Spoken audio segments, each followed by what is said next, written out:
انتخاب درست بارگاه علم و معرفت کفیل آینده نیک و با سعادت.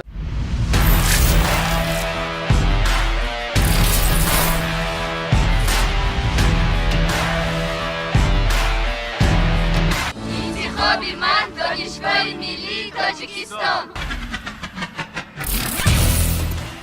سلام بینندگان گرامی، اینک سلسله برنامه رو راجع به معرفی اختصاصی دانشگاه ملی تاجیکستان ادامه میدیم.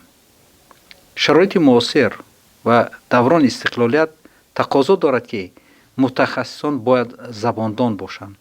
به تاکید سرور دولت اساسگزار صلح و وحدت ملی پیشوای ملت پرزیدنت جمهوری تاجیکستان محترم امام علی رحمان، جوانان باید نه کم از 2 زبان خارجی را دانند، همچنین با تکنولوژی معاصر اطلاعاتی کار کرده توانند و در دانشگاه ملی تاجیکستان برای تیار کردن متخصصان زباندان فاکولتیت ها اختصاصی زیاد موجود هستند.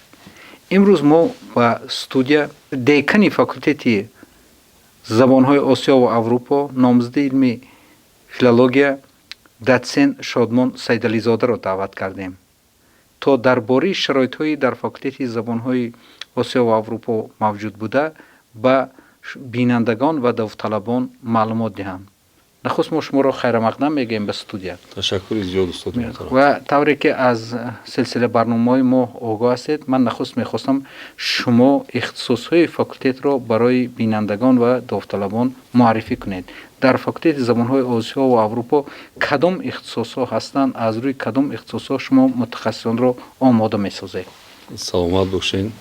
در طول بیش از 60 سال فاکولتیت زبان‌های آسیا و اروپا سابق فاکولتیت زبان‌های شرق و شرقشناسی مرکزی یگانه‌ای تیار کردن متخصصان بلند اختصاص به حساب می‌رفت. عین حال در فاکولتیت از روی نظام تحصیلات کردیتی در شکل همگرایی از روی 12 اختصاص داوطلبان را به تحصیل فرا گرفته است. عین حال در فاکولتیت از روی 8 اختصاص که اختصاص‌های همگرا میگیم، یعنی تأمینات زبانی، رابطه‌های بین فرهنگی، رابطه با جامعه، یعنی اینها عبارتند از عربی انگلیسی، عربی فرانسوی، فارسی انگلیسی، فارسی فرانسوی، پشتو انگلیسی، هندی انگلیسی، اردو انگلیسی و بعدا با اختصاص‌های نوعی که با کسب کردن تاجیکستان یعنی با استقلالیت به دست آوردن، یعنی با سیاست خردمندانه موفقانه اساسگزار صلح و وحدت ملی پیشوای ملت پرزیدنت جمهوری تاجیکستان محترم امام علی رحمان، یعنی اختصاص‌های نو و توسعه یافتن همکاری‌های تاجیکستان با مملکت‌های شرق و اروپا ضرورت تأسیس اختصاص‌های نو به میان آمد. و چیزی که قبلا گفتیم، یعنی 8 اختصاص ما یعنی شکل تحصیلشان 5 ساله است، چون که آنها بعد ختم با گرفتن 2 اختصاص میشوند. فاکولتیت گفتیم که 4 اختصاصی که در زمان استقلال با وجود آمد، این باشد زبان آلمانی، زبان فرانسوی، زبان چینی و زبان انگلیسی می باشد. خیلی خوب. و امروز خصوصا در شرایط امروز دانستن این زبان‌های انگلیسی و چینی برای ما بسیار مهم است، زیرا که تاجیکستان رابطه‌های خیلی زیادی با کشور چین دارد و همچنین خیلی از کشورهای عالم با زبان انگلیسی باید رابطه را برقرار کنیم. اکنون در همین فاکولتیتتون برای تیار کردن متخصصان کسبی چگونه زمینه‌ها دارید؟ آیا زمینه‌های علمی و آموزگاری بسنده هستند؟ آیا صنفخانه‌های لنگافانی، استفاده از تخت‌های الکترونی در فاکولتیت راه اندازی شده است؟ بله، سلامت باشید. زمینه‌های مادی تکنیکی در فاکولتیت برای تکمیل بلند برداشتن زبان‌های خارجی آموزش همه شرایط مهیا است. صنفخانه‌های لنگافانی فعال هستند.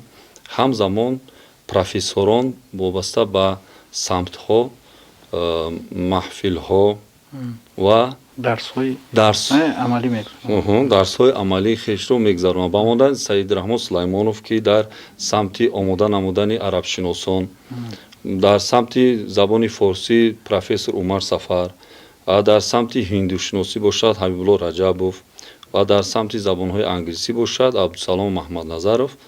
як қатор маҳфилҳои забондон, яъне тарҷумон таъсис ёфтаанд, ки донишҷӯён пайваста аз ин маҳфилҳо баҳра бардорӣ мекунанд. خیلی خوب است و این استادانی که شما نامبر کردید همچنین تجربه فعالیت در کشورهای خارجی دارند، یعنی که به واسطه در کشورهایی که زبان اساسیشان مثلا هندو است، معلم حبیب الله رجب فعالیت کردند، معلم محمد نظرов در کشورهای اروپایی از جمله در ایالات متحده آمریکا، معلم عمر سفرов در جمهوری اسلامی ایران و معلم سید رحمان سلیمانی در کشورهای عربی فعالیت کردند. یعنی تجربه عملی سخن گفتن و زبان آموزی را در کشورهای خارجی دارند.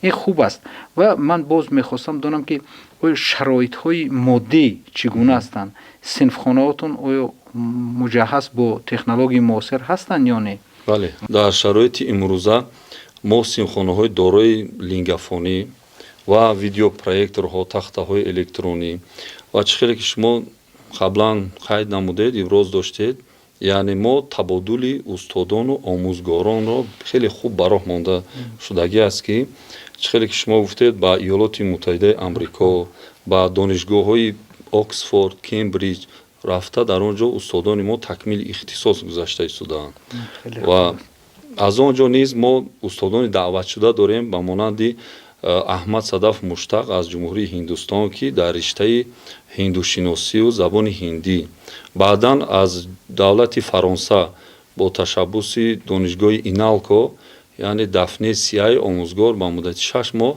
در ما درس‌های فرانسوی رو میگذرونند. خوب است. و اکنون همین دانشجویان شما در کجا تجربه آموزی میگذارند؟ زیرا تجربه آموزی برای در عمل تطبیق کردن دانش‌های نظریه بسیار نقشی مهم دارد. چنانه که استاد محترم قبلا ذکر کردیم، یعنی یک اختصاص‌های بسیار یک فراگیر، یک گسترده است. آنها میتوانند اول از وزارت کارهای خارجی شروع کرده به نهادهای علمی به حیث آنالیتیک، به حیث کشورشناس، خاورشناس، یعنی مشاوران، چون که اختصاصایی که از ما میگیرند ترجمان رفرند است، یعنی قریب که به همه مسائل خوشگی مملکت موافق است. خیلی خوب است، چون که شرایط امروزه تقاضا میکند که ما با کشورهای زیاد روابط داشته باشیم. همچنین امروز در تاجیکستان یک تکان جدی داد انمان اعلان شدن سالهای رشد سیاحی و هنرهای مردمی. یعنی امروز با تاجیکستان خیلی سیاحان می آیند و سیاحی در تاجیکستان در برابر هیدروانرژتیک یک از سمت‌های اولویتناک برای پر کردن بودجه و پیشرفت اقتصادی تاجیکستان به حساب می رود. ولی انمی با همین سیاحان صحبت کردن، سیاحان رو راهبردی کردن محض متخصصان زباندان لازم هستند و این زبان‌هایی که آموزش زبان‌هایی که در فاکولته زبان‌های آسیا و اروپا به راه مانده شده است نشان می‌دهد که اختصاص‌های فاکولته اختصاص‌های بازارگیر هستند. یعنی متخصصانی که این فاکولته تیار می‌کنند حتما در بازار مهنت با جای کار تامین می‌شوند. من می‌خواستم شما در آخر صحبت همین مراجعت خود را با داوطلبان بیان کنید. سلامت باشین. قبلا سوال شما یکمش این که برای ختم کنندگان در کجا کار میکنند؟ مثلا از سازمان ملل متحد شروع کرده به همه نمایندگی ها، سازمان های منطقوی، بین المللی، سفارتخانه ها، کنسولگری ها، پیوسته ختم کنندگان ما در آنجا کار و فعالیت کرده ایستادند و در داخل باشد در وزارت کارهای خارجی و هر نهادی که در آنجا یعنی شعبه های روابط بین الملل و سر و کار با شهروندان خارجی است، حتما ختم کنندگان فاکولته زبان های آسیا و اروپا در آنجا کار کرده ایستادند. و آن چیزی که شما تاکید کردید رشد سیاحی، یعنی در رابطه با این در هر نهاد غیر دولتی که یعنی شرکت های سیاحی در آنجا بسیار فعالیت پرثمر کرده ایستادند. ختم کنندگان فاکولته از فرودگاه بین المللی شروع کرده به дигар کمیته رشد سیاحی сайёҳӣ ва ниҳодҳои сайёҳие ки рӯз то рӯз ташкил шуда истодааст, чӣ аз ҷиҳати ёдгориҳои таърихӣ, ҳифзи пиряхҳо ва олами ҳайвоноту набототу дигар чизҳо. яъне дар ин ҷо мо саҳми хатмкунандагони факултети забонҳои осиёи аврупоро бар аъло эҳсос мекунем. و همچنین در مرکزهای زبان آموزی бале که به حیث استاد اینها فعالیت میکنند. албатта ва چی مراجعت دارید به داوطلبان؟ чӣ хеле ки мо дар паёмҳои ҳамасолаи асосгузори сулҳу ваҳдати миллии пешвои миллат президенти ҷумҳурии тоҷикистон муҳтарам эмомалӣ раҳмон мебинем, пайваста таъкидҳо мешавад ки барои барномаи такмил ва баланд бардоштани забонҳои хориҷӣ таъкидҳои пайваста мекунад дар ҳар вохӯрию мулоқотҳои хеш. аз ҳамин рӯз муроҷиати ман ба ҷавонон, ба донишҷӯён, ба довталабон ин аст ки баҳри омӯзиш такмили забонҳои хориҷӣ ҷаҳду талоши бештар намоянд ва фикр мекунам ки барои бозам тавсия додан густариши ҳамкориҳои тоҷикистон бо умуман кишварҳои хориҷи аврупову шарқу дигар минтақаҳо ин ниёз ба омода намудани кадрҳои баландихтисоси донандаи хуби забонҳои хориҷӣ бошад. аз ҳамин лиҳоз муроҷиати ман ҳамин аст ки довталабони азиз биёянд бештар ихтисосҳои забонҳои осиёи аврупоро интихоб намоянд. خیلی خوب است. داوطلبان عزیز، اگر شما میخواهید که همچون متخصص زباندان در بازار مهنت هم در خارج کشور هم در داخل جمهوری صاحب جای کار باشید، اگر شما میخواهید که دستاوردهای دولت صاحب استقلال ما را با زبانهای خارجی معرفی کنید، پس فاکولته زبانهای آسیا و اروپا را انتخاب کنید. با همین برنامه نوبتی ما به پایان میرسد. شاد و ممنون باشید.